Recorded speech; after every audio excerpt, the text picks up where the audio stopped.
테슬라 출신 인재가 현대차에, 심지어 테슬라에서 퇴사할 때 일론 머스크가 그렇게 말렸다고? 야, 이거 이렇게 되면 진짜로 판도가 뒤집히는 건가? 이런 생각 많이들 하셨을 겁니다. 굉장히 흥미로운 소식이 나왔죠. 테슬라와 엔비디아 출신의 박민우 총괄을 현대차가 영입했고 AVP 본부장으로 임명했다고 하잖아요. 일단 여기까진 많이 알려졌는데 왜 하필 박민우 본부장인 건지, 그리고 이렇게 되면 진짜 애플스틸을 잡을 수 있는 건지 우리는 이런 게 궁금한 거잖아요. 그래서 오늘은 박민우 본부장을 현대차 그룹이 왜 영입하게 된 거고, 소비자들은 어떤 걸 기대하면 좋을지 이런 얘기들을 해보려 합니다.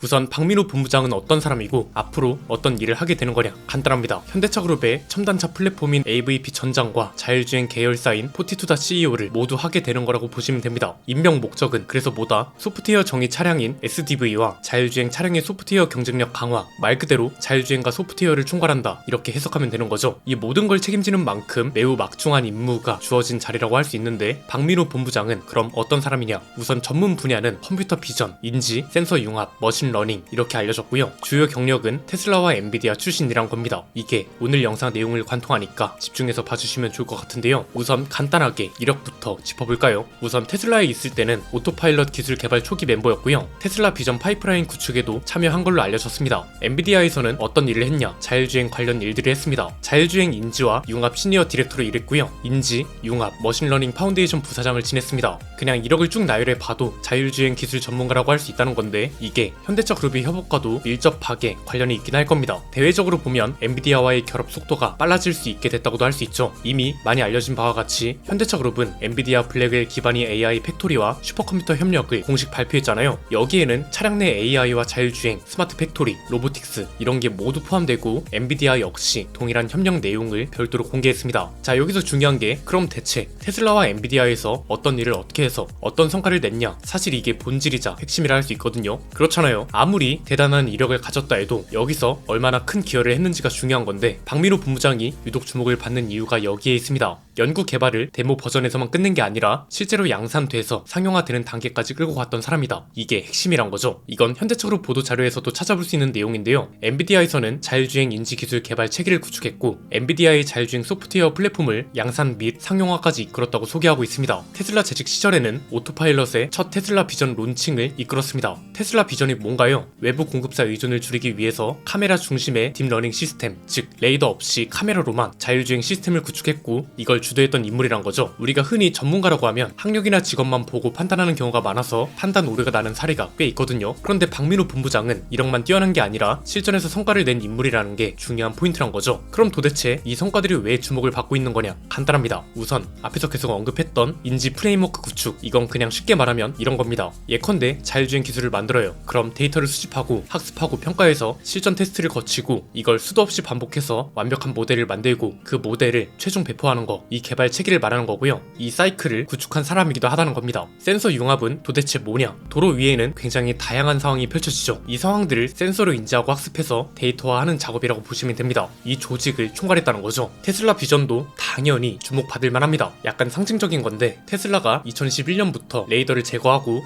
100% 카메라로만 FSD와 오토파일럿을 운영하기 시작했잖아요. 이 프로젝트에 참여했고 성공적으로 첫 론칭을 했다는 점 때문에 계속해서 언급되고 있는 겁니다. 테슬라 입장에선 거의 메인 프로젝트에 가까웠던 걸 참여했던 인물이란 거고요. 그래서 박민우 본부장이 테슬라에서 나올 때 일론 머스크가 퇴사를 막으려고 직접 나서서 설득했다는 후문도 있잖아요. 그래서 박민우 본부장 체제를 많은 사람들이 기대하고 있는 것이기도 하고요. 물론 일각에선 이렇게 말하기도 합니다. 야, 송창인 대표 있을 때는 대단한 게 없었냐? 그때도 현대차는 천문학적인 돈을 들였는데 결국 성과가 처참했다는 거잖아. 이런 거죠. 그런데 송창인 대표 때와 박민우 본부장 체제는 꽤 많은 게 다릅니다. 크게 세 가지인데요. 첫 번째는 포티투다 관련된 것만 바꾼 게 아니란 겁니다. 순서대로 보면 우선 리더십을 전면 교체했죠. R&D 본부장을 양희원 사장에서 만프레드 사장으로 교체했고요. AVP 부문은 송창현 대표에서 박민우 사장으로 바뀐 겁니다. 조직도 바뀌었습니다. R&D 본부와 AVP 본부 조직을 장재훈 담당 부회장 관할로 변경했고요. 빅테크 협력 부문에는 엔비디아와 구글 딥마인드와 같은 글로벌 빅테크 기업들이 기술 개발 제휴를 맺게 됐습니다. 개발 기술은 단순히 연구 단계에서 머무는 게 아니라 상용화 단계로 접어들 거라고 합니다. 모셔널 로보택시는 연내에 상용화한다고 하고요. 아틀라스는 지난번 영상에서 설명 설명해드렸던 것처럼 2028년부터 실제 공장에 배치할 거라고 합니다. 그러니까 딱 한 가지, 한 부서만 개편하는 게 아니라 아예 그룹 내 조직 단위로 교체를 했다, 이렇게 보시면 되는 거고요. 그래서 현대차그룹도 박민우 사장 영입 이유를 뭐라고 설명하냐, 엔비디아에서 자율주행 인지 개발 프레임워크를 만들고 자율주행 소프트웨어 플랫폼의 양산 상용화를 리드했으며 테슬라에서는 오토파일럿의 첫 테슬라 비전 릴리즈를 이끌었다, 이렇게 설명하는 겁니다. 두 번째는 그룹 차원의 변화도 있다는 겁니다. R&D와 AVP, 포티투닥 이런 걸 다 따로 두는 게 아니라 하나로 묶어서 간다는 게 큽니다. 현대차 표현대로 하면 세 가지를 하나로 묶는 리더십 구조를 완성했다는 거고요. 신차 개발은 당연히 하는 거고 이제는 R&D의 상당 부분을 자율주행과 AI가 차지할 거란 거고 이걸 박민우 본부장이 총괄 리드하게 된 거다, 이렇게 보시면 됩니다. 세 번째는 인프라도 달라졌다는 게 큽니다. 혼자서 하는 게 아니라 앞에서 봤던 글로벌 빅테크 기업들과 협업한다는 게 굉장히 중요한 변화인 거죠. 쉽게 말해서 이전보다 비용은 더 들어갈 수 있어도 시간은 훨씬 단축시킬 수 있다는 게 큰 거죠. 엔비디아 블랙의 기반 AI 팩토리 협업을 발표했고 모델 학습과 검증, 배포를 위해서 5만 개의 GPU를 활용할 거라고 하잖아요. 이게 데이터를 수집하고 학습하고 테스트하는 과정이 많이 반복되는 게 좋고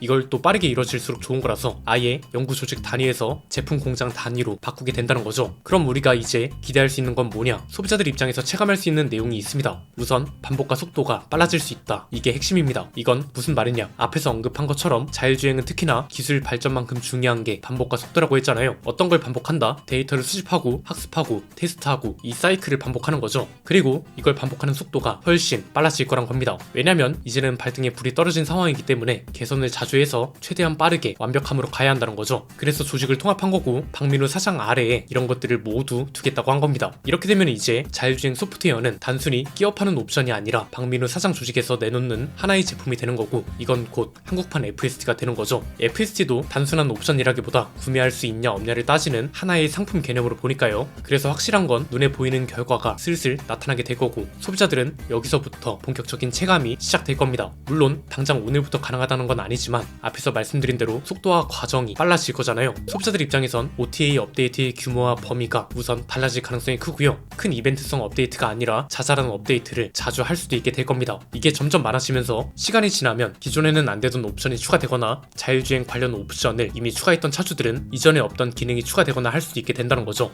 물론 이건 구형 차들보단 앞으로 나올 신차들한테 해당되는 이야기일 가능성이 당연히 높을 거고요. 다만 경계를 늦추는 건 안 된다고 봅니다. 이건 두 가지로 나눠서 볼 수 있는데요. 첫 번째는 자율주행 쪽입니다. 여긴 포티투닷의 전례를 반복하면 안 됩니다. 사실 사람들이 가장 걱정하는 건 이겁니다. 포티투닷 성과가 부진하긴 했지만 그나마 위안 삼을 수 있는 건 뭔가요? 아직 자율주행 경쟁이 완전 본격화되진 않았다는 거죠. 지금부터라도 빠르게 해서 따라잡으면 되는 기회가 그나마 있는 상태란 거죠. 그런데 지금부터는 삐끗하면 안 된다는 게 큽니다. 포티투닷도 현대차그룹이 천문학적인 지원을 받았습니다. 그런데 결국 조용히 몇 년을 흘러보내더니 테슬라가 FSD를 국내에 배포하니까 성적이 드러난 케이스입니다. 즉 사람들의 관심이 잠깐 줄어든다고 해서 속도가 조금이라도 늦춰지면 안 된다는 거고요. 그래서 이왕이면 박민우 본부장 조직에서는 자율주행과 관련한 굵직한 뉴스가 지속적으로 나왔으면 하는 바람이 있습니다. 두 번째는 그룹 전체적인 관점인데요. 이건 박민우 본부장보다 회사 전체가 노력해야 하는 문제라고 봅니다. 전기차 가격 정상화를 빠르게 이뤄내야 한다는 겁니다. 왜냐면 자율주행이 상용화된다는 건 소비자들이 자율주행 기능값도 내야 한다는 소리잖아요. 테슬라도 FSD가 900만 원이 넘습니다. 현대기아 자율주행도 이 정도는 할 거란 말이죠. 그리고 중간 과정이 중요한데 목표까지 가려면 몇 년이 남았습니다. 그럼 이 중간 과정에서 전기차 점유율을 올려놓긴 해야 할 거잖아요. 이게 테슬라 같은 경쟁 브랜드가 없으면 모르겠지만 테슬라가 지금 무서울 정도로 가격 공세를 하고 있습니다. 심지어 모델 3는 가격을 인하한 것도 모자라서 보조금도 400만 원 넘게 받게 된다고 합니다. 여기에 미국산 모델 Y 스탠다드라도 들어오면 자율주행이고 뭐고 이 자율주행을 쓸 수 있는 차가 많이 안 팔리게 됩니다. 이러면 사실상 무슨 소용이 있겠냐는 거죠.